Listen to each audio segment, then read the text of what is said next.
নাচল লেখাটা ঢাকছো তুমি।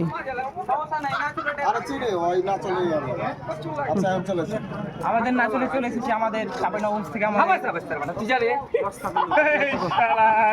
আর কাইলদার টাইপ পেলেন না, ভিডিও চলছে।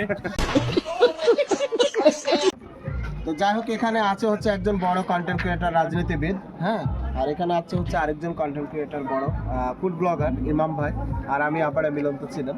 তো ভাগনা হচ্ছে যে আসলে নাচল নিয়ে কাজ করছে, আর নাচলে আসছি ভাগনার সাথে সব জায়গায় চেষ্টা করছি। হ্যাঁ, সব জায়গায়, কিন্তু আমি নাচলে এসেছি আজকে একটা কাজে।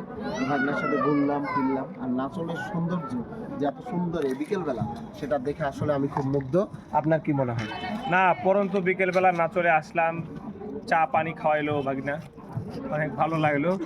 আপনারা ভাগনাকে সাপোর্ট করবেন, বেশি বেশি লাইক কমেন্ট শেয়ার করবেন, ভাগনার জন্য দোয়া থাকবে। আসলে আমি চাঁপাইনবাবগঞ্জ থেকে এসেছি নাচলেও কিন্তু চাঁপাইনবাবগঞ্জেরই মধ্যে বা রাজশাহীর মধ্যে।